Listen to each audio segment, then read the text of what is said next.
Hello നമസ്കാരം, രഞ്ജിത്ത്. ഇന്ന് ലീഡർഷിപ്പിനെ കുറിച്ചാണ്. ലീഡർഷിപ്പ് എന്ന് പറഞ്ഞാൽ സംശയമൊന്നും വേണ്ട. ഒരു ഓൺട്രപ്രണറെ സംബന്ധിച്ചിടത്തോളം നിങ്ങളൊരു നല്ല ലീഡർ അല്ലെങ്കിൽ പലപ്പോഴും വലിയ പ്രശ്നങ്ങളുണ്ടാകും. ലീഡർ ആകുമ്പോൾ മാത്രമാണ് നിങ്ങൾക്ക് നിങ്ങളുടെ എൻ്റർപ്രൈസിനെ അല്ലെങ്കിൽ ഓർഗനൈസേഷനെ ഒരു ലെവലിൽ നിന്ന് അടുത്ത ലെവലിലേക്ക് കൊണ്ടുപോകാൻ സാധിക്കുക. കാരണം ഒരു ലീഡർക്ക് മാത്രമേ നല്ലൊരു ടീമിനെ കൂടെ നിർത്താൻ സാധിക്കൂ. ഒരു ലീഡർക്ക് മാത്രമേ കസ്റ്റമേഴ്സിനെ ഒരു കമ്മ്യൂണിറ്റിയാക്കി വളർത്തിയെടുക്കാൻ സാധിക്കൂ. ഒരു ലീഡർക്ക് മാത്രമേ ഗ്രോ ചെയ്യണമെന്നുള്ള സ്ട്രോങ് ആയിട്ടുള്ളൊരു പെർസ്പെക്റ്റീവ് ഒക്കെ ഉണ്ടായിരിക്കുകയുള്ളൂ. അപ്പോൾ ഇന്ന് ഞാൻ ഡിസ്കസ് ചെയ്യാൻ പോകുന്നത് ഒരു പെർട്ടിക്കുലർ ലീഡർഷിപ്പ് മോഡലാണ്. ആ മോഡലിനെ പറയുന്നത് ബെന്നീസ് ലീഡർഷിപ്പ് മോഡൽ എന്നാണ്. ഈ ബെന്നീസ് എന്ന് പറയുന്നത് ഒരു ലീഡർഷിപ്പ് വിദഗ്ധനാണ്, ഒരു മാനേജ്മെൻറ്റ് വിദഗ്ധനാണ്. ഇദ്ദേഹം ഡെവലപ്പ് ചെയ്ത ഒരു എക്സൈറ്റിംഗ് ആയിട്ടുള്ള മോഡലാണ്. 5 പ്രധാനപ്പെട്ട കാര്യങ്ങൾ ഒരു ലീഡർക്ക് ഉണ്ടായിരിക്കണമെന്നാണ് അദ്ദേഹത്തിൻ്റെ ഈ മോഡൽ നമ്മളോട് സജസ്റ്റ് ചെയ്യുന്നത്. എനിക്ക് ഇത് വളരെ അർത്ഥവത്തായി തോന്നിയിട്ടുണ്ട്. എൻ്റെ ജീവിതത്തിൽ നിന്നും എനിക്ക് തോന്നിയിട്ടുള്ള, എനിക്ക് പെട്ടെന്ന് റിലേറ്റ് ചെയ്യാൻ പറ്റുന്ന ഒരു മോഡലാണ്. അതുകൊണ്ടാണ് ഞാൻ നിങ്ങളോട് ഈ ഒരു പെർട്ടിക്കുലർ മോഡൽ തന്നെ ഇന്ന് സംസാരിക്കാമെന്ന് കരുതിയത്. ഏറ്റവും ആദ്യത്തെ കാര്യം, ഏതൊരു ലീഡറിനും ഒരു കൃത്യമായ വിഷൻ ഉണ്ടായിരിക്കണം എന്നുള്ളതാണ്. ഒരു ക്ലിയർ വിഷൻ പലതവണ നമ്മൾ പറഞ്ഞു കഴിഞ്ഞിട്ടുള്ള കാര്യമാണ്. പക്ഷെ പലർക്കും ഈ വിഷൻ എന്ന് പറയുമ്പോൾ എന്താണ് എന്നുള്ളത് മനസ്സിലായിട്ടില്ല. പലരും ഇത് വളരെ കോംപ്ലിക്കേറ്റഡ് ആയ ഒന്നാണ് എന്ന് ധരിച്ചു വെച്ചിരിക്കുകയാണ്. അങ്ങനെയല്ല. തൻ്റെ ഓർഗനൈസേഷനെ എങ്ങോട്ടാണ് കൊണ്ടുപോകേണ്ടത് എന്നുള്ള വ്യക്തതയാണ് വിഷൻ. എത്ര ടാർഗറ്റുകൾ അച്ചീവ് ചെയ്യണം, എത്ര ആളുകളെ ഹെൽപ്പ് ചെയ്യണം, ചുറ്റുമുള്ള നമ്മളുടെ എംപ്ലോയീസിനെ തന്നെ ഏത് ലെവലിലേക്ക് പിടിച്ചുയർത്തണം, ഇതൊക്കെ ക്ലാരിറ്റിയുടെ ഭാഗമാണ്. അപ്പോൾ വിഷൻ്റെ ഭാഗമാണ് ഈ പറയുന്ന കാര്യങ്ങളെല്ലാം തന്നെ. പ്രത്യേകിച്ചും എന്തൊക്കെ സർവീസസ് ആളുകൾക്ക് കൊടുത്ത് ആളുകളിൽ എന്ത് മാറ്റം ഉണ്ടാക്കണമെന്ന ക്ലാരിറ്റി വിഷനെ കുറച്ചുകൂടി കൃത്യമായി ഡിഫൈൻ ചെയ്യുമെന്നുള്ളതാണ് സത്യം. അപ്പോൾ എപ്പോഴാണോ ഒരു ലീഡർക്ക് ഈ കാര്യത്തെക്കുറിച്ച് കൃത്യമായ ധാരണയുള്ളത്, അതായത് നമ്മളുടെ കസ്റ്റമേഴ്സിൽ എന്ത് മാറ്റം വരണം എന്നുള്ള കാര്യത്തിൽ ധാരണയുള്ളത്, എത്ര കാശ് നമുക്ക് കിട്ടണമെന്നുള്ള കാര്യത്തിൽ മാത്രമല്ല, കസ്റ്റമേഴ്സിന് എന്ത് മാറ്റം നമ്മുടെ സർവീസ് കൊണ്ടോ പ്രൊഡക്റ്റ് കൊണ്ടോ വരണം എന്നുള്ള കാര്യത്തിൽ നല്ല ഉറപ്പുള്ളത്, അപ്പോൾ അയാൾക്ക് ഒരു ക്ലിയർ വിഷൻ ഉണ്ട് എന്ന് പറയാം. അത്തരത്തിലുള്ള വിഷനുള്ള ഒരാളെ നമുക്ക് കുഴപ്പമില്ല, നല്ലൊരു ലീഡറാണ് എന്ന് തന്നെ പറയാം. ഇത് മാത്രം പോരാ എന്നുള്ളതുകൊണ്ട് ഞാൻ കുഴപ്പമില്ല എന്ന് പറഞ്ഞത്. ബാക്കിയൊരു 4 പ്രധാനപ്പെട്ട പോയിന്റുകൾ കൂടിയുണ്ട്. രണ്ടാമത്തെ എബിലിറ്റി ടു കമ്മ്യൂണിക്കേറ്റ് ആണ്. നല്ല രീതിയിൽ ഈ കാര്യങ്ങൾ, ഇപ്പോൾ എനിക്ക് വിഷനെ കുറിച്ച് നല്ല ധാരണയുണ്ട് എന്ന് വെച്ചോളൂ. ഈ വിഷൻ എൻ്റെ ധാരണയുമായിട്ട് മാത്രം പോയാൽ പോരാ. കാരണം എന്താ, ഒരു ടീമായിട്ടാണ് നമ്മൾ ഈ വിഷൻ അച്ചീവ് ചെയ്യാൻ പോകുന്നത്. അപ്പോൾ എൻ്റെ കൂടെയുള്ള ആളുകളോട് നല്ല രീതിയിൽ എന്താണ് നമ്മൾ ഉദ്ദേശിക്കുന്നത് എന്നുള്ളത് കൃത്യമായി കമ്മ്യൂണിക്കേറ്റ് ചെയ്യാൻ സാധിക്കണം. അവർക്ക് നമ്മളുടെ വാല്യൂ സിസ്റ്റം എന്താണെന്ന് മനസ്സിലാകണം. നമ്മൾ ഏത് വഴിയിലൂടെയാണ് പോകാൻ ഉദ്ദേശിക്കുന്നത് എന്നുള്ള ധാരണ ഉണ്ടാകണം. അല്ലെങ്കിൽ നമ്മൾ ഡ്രൈവറായിട്ടുള്ള ബസ്സിൽ ഇരിക്കുന്ന പാസഞ്ചേഴ്സാണ് ഈ പറയുന്ന സ്റ്റാഫും ടീമും ഒക്കെ, അല്ലേ? അപ്പം നമ്മൾ ഇവിടേക്കാണ് ഈ ബസ് കൊണ്ടുപോകുന്നത് എന്ന ധാരണ ഇല്ലാതെയാണ് നമ്മളുടെ കൂടെ അവരിയ്ക്കുന്നതെങ്കിൽ അവർ പാനിക്കാവും. അപ്പോൾ അതുകൊണ്ട് തന്നെ ഡ്രൈവർ കൃത്യമായി പറഞ്ഞു കൊടുക്കണം, ഒരു ഗൈഡിനെ പോലെ തന്നെ, ഒരു ടൂർ ഗൈഡിനെ പോലെ, എവിടേക്കാണ് നമ്മൾ പോകുന്നത്, എന്താണ് ഇവിടെ സംഭവിക്കുന്നത് എന്നുള്ള ധാരണ കൃത്യമായി കൊടുക്കണം. നല്ലൊരു കമ്മ്യൂണിക്കേറ്ററാണ് നിങ്ങളെങ്കിൽ തീർച്ചയായിട്ടും നിങ്ങളൊരു നല്ല ലീഡർ ആവാനുള്ള സാധ്യതയും കൂടുന്നു എന്നുള്ളതാണ് സത്യം.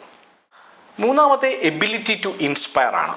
പലപ്പോഴും ഇങ്ങനെ ഒരു യാത്ര പോകുന്ന സമയത്ത്, നമ്മൾ ടൂറൊക്കെ പോകുമ്പോൾ ചില സ്ഥലങ്ങളിൽ വണ്ടി നിർത്തുമ്പോൾ ചില ആളുകൾ പറയും, ഞാൻ വരുന്നില്ല, അത്രയ്ക്കൊക്കെ നടക്കണ്ടേ, നടന്നിട്ട് ഇത് കാണാൻ മാത്രം എന്തെങ്കിലും ഉണ്ടോ? ആ സമയത്ത് നിങ്ങൾക്ക് ഒന്ന് ഇൻസ്പയർ ചെയ്യാൻ കഴിയുകയാണെങ്കിൽ, ആസ് എ ഡ്രൈവർ അല്ലെങ്കിൽ ആസ് എ ഗൈഡ് എന്നുള്ള രീതിയിൽ നിങ്ങൾ പറയുകയാണ്, ഇത് ഈ ലോകത്തിൻ്റെ ഇവിടെ മാത്രം കാണാൻ സാധിക്കുന്ന ഒരു കാഴ്ചയാണ്. ഇതൊരു മനോഹരമായ വെള്ളച്ചാട്ടമാണ്. നിങ്ങൾ പല വെള്ളച്ചാട്ടങ്ങളും കണ്ടിട്ടുണ്ടാവുമെങ്കിലും ഈ വെള്ളച്ചാട്ടത്തിൻ്റെ ഇതിൻ്റേതായിട്ടുള്ള യുണീക്നെസ് ഉണ്ട്. അതുകൊണ്ട് നിങ്ങളിത് കണ്ടേ പറ്റൂ. നിങ്ങൾ കണ്ടിട്ടില്ലെങ്കിൽ നിങ്ങളുടെ ജീവിതത്തിൻ്റെ ഒരു പ്രധാനപ്പെട്ട ഭാഗം നിങ്ങൾ മിസ്സാക്കുന്നു. നിങ്ങൾ ഇവിടം വരെ വന്നതിന് ശേഷം അതൊരു വലിയ മിസ്സിങ് ആയിരിക്കും. ഇത്തരത്തിലുള്ള വാക്കുകൾ ചിലപ്പോൾ ആളുകളെ ഇൻസ്പയർ ചെയ്തേക്കാം. തങ്ങളുടെ ജീവിതത്തിലേക്ക് ഒരു മുതൽക്കൂട്ടാകുമെന്നുള്ള രീതിയിൽ സംസാരിക്കാൻ കഴിയുന്ന ആളുകൾ ലീഡർമാരാണ്. അപ്പോൾ അതുകൊണ്ട് തന്നെ നല്ലൊരു വിഷൻ ഉണ്ടാവുക, നല്ല കമ്മ്യൂണിക്കേഷൻ സ്കിൽസ് ഉണ്ടാവുക, മറ്റുള്ള ആളുകളിൽ ഒരു പ്രചോദനം ഉണ്ടാക്കാൻ കഴിയുക. അപ്പോൾ കമ്മ്യൂണിക്കേഷൻ സ്കിൽ എന്ന് പറയുമ്പോൾ നിങ്ങൾക്ക് കൺഫ്യൂഷൻ തോന്നാം, കമ്മ്യൂണിക്കേഷൻ ഉണ്ടെങ്കിൽ പ്രചോദിപ്പിക്കാമല്ലോ എന്ന് തോന്നാം. അല്ല, കമ്മ്യൂണിക്കേഷൻ വളരെ പോസിറ്റീവായിട്ടുള്ള രീതിയിൽ കൊടുക്കുമ്പോഴാണ് നമുക്ക് മറ്റുള്ളവരെ കൂടി ഇൻസ്പയർ ചെയ്യാൻ കഴിയുന്നത്. അങ്ങനെ ഇൻസ്പിറേഷണലായി മാറണം ലീഡേഴ്സ് എന്നാണ് മൂന്നാമത്തെ പോയിന്റിൽ പറയുന്നത്. നാലാമത്തെ കാര്യം എബിലിറ്റി ടു ചലഞ്ചാണ്. ഈ മനുഷ്യൻ്റെ ഒരു വലിയ പ്രശ്നം, മനുഷ്യൻ വൺസ് കംഫർട്ട് സോണിലായി കഴിഞ്ഞാൽ പിന്നെ ആ സോണിൽ നിന്ന് പുറത്തേക്ക് ഇറങ്ങി കിട്ടാൻ വലിയ ബുദ്ധിമുട്ടാണ്. എനിക്ക് ഇതൊക്കെ മതി, ഞാൻ വലിയ കുഴപ്പമൊന്നുമില്ലാതെ ജീവിച്ചു പോകുന്നുണ്ട്, എനിക്കൊരു വീടുണ്ട്, എനിക്കൊരു വണ്ടിയുണ്ട്, എനിക്ക് അത്യാവശ്യമുള്ള ഡ്രസ്സുണ്ട്, ഭക്ഷണം കഴിക്കാൻ കുഴപ്പമില്ല, എന്നാൽ പിന്നെ ഇങ്ങനെയൊക്കെ പോയാൽ പോരെ എന്നുള്ള തോന്നൽ ഏതൊരു മനുഷ്യനെയും ഏതൊരു നിമിഷത്തിലും ചിലപ്പോൾ വേട്ടയാടാം. അപ്പോൾ അതുകൊണ്ട് തന്നെ ഇങ്ങനെയുള്ള തോന്നലുകളൊക്കെ ഉണ്ടായിക്കഴിഞ്ഞാൽ എന്ത് സംഭവിക്കും? നമ്മളങ്ങ് ഇരുന്നു പോകും.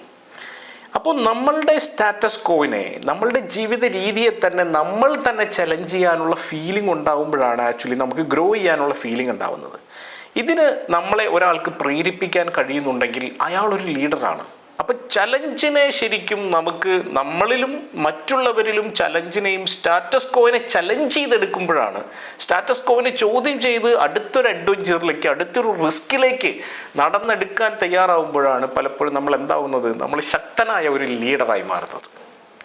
And finally the ability to empower or enable, മറ്റുള്ള ആളുകളെ പവർ കൊടുത്ത്, അതായത് അവർക്ക് ചിലപ്പോൾ പവർ ഇല്ലായിരിക്കാം, അവർക്കൊരു ഡിസിഷൻ എടുക്കാനുള്ള കപ്പാസിറ്റി ഇല്ലായിരിക്കാം, അവർക്ക് കാര്യങ്ങൾ ഡെലിഗേറ്റ് ചെയ്ത് കൊടുത്ത് അവരെ കൂടി എംപവർ ചെയ്തുകൊണ്ട് അവരെ കൂടി മുന്നിലേക്ക് കൊണ്ടുവരുന്ന ഒരാളാണ് ലീഡർ. അതുകൊണ്ട് പലപ്പോഴും പറയാറുണ്ട്, ലീഡർമാരുണ്ടാക്കുന്നത് ഫോളോവർമാരെ അല്ല, അല്ലെങ്കിൽ ഉണ്ടാക്കേണ്ടത് ഫോളോവർമാരെ അല്ല, ലീഡർമാരെ തന്നെയാണ് എന്നുള്ളത്. അങ്ങനെയാണെങ്കിൽ സമൂഹവും ഒരു ഓർഗനൈസേഷനും ഒക്കെ വീണ്ടും വികസിക്കുകയുള്ളൂ. കാരണം എൻ്റെ താഴെ ഫോളോവർമാരെ മാത്രമാണെങ്കിൽ അവരുടെ താഴെ പിന്നെ ആരും ഉണ്ടാവില്ല. അപ്പം ഞാൻ ലീഡർമാരെയാണ് ഉണ്ടാക്കുന്നതെങ്കിൽ അവരുടെ താഴെ വീണ്ടും ലീഡർമാരെ ഉണ്ടാക്കും, അവർ വീണ്ടും ലീഡർമാരെ ഉണ്ടാക്കും. ഈ ഓർഗനൈസേഷൻ വളർന്നുകൊണ്ടേയിരിക്കും. അപ്പം അതുകൊണ്ട് തന്നെ ആളുകളെ എംപവർ ചെയ്യാനായിട്ട് ശ്രമിക്കുക. ഈ 5 കാര്യങ്ങൾ കൂടിച്ചേർന്നാൽ നിങ്ങളൊരു അതിശക്തനായ ലീഡറായി മാറും എന്നുള്ളതാണ് സത്യം. പലപ്പോഴും ഈ 5 കാര്യങ്ങളിലും നമുക്ക് പലപ്പോഴും പല സ്ഥലങ്ങളിലും പല ഗ്യാപ്പുകളും ഉണ്ടാവും. ഈ ഗ്യാപ്പുകൾ കാരണമാണ് നമ്മൾ അത്ര എഫക്റ്റീവ് ആകാതെ പോകുന്നത്. ഒറ്റയടിക്ക് നോക്കിയാൽ പലർക്കും തോന്നാം എനിക്ക് ഈ 5 ഗുണങ്ങളും ഉണ്ട് എന്നൊക്കെ തോന്നാം. പക്ഷെ വളരെ ഡീപ്പറായി ചെക്ക് ചെയ്യുമ്പോഴാണ് ഇതിൽ ചില ഭാഗങ്ങളിൽ നമ്മൾ ഒരല്പം മോശമാണ് എന്ന് കാണാൻ കഴിയുക. നമുക്ക് വളരെ കൃത്യമായ ലീഡർഷിപ്പ് കോഴ്സുകളുണ്ട്. യങ് CEO, CBL എന്നൊക്കെ പറയുന്ന കോഴ്സുകളുണ്ട്.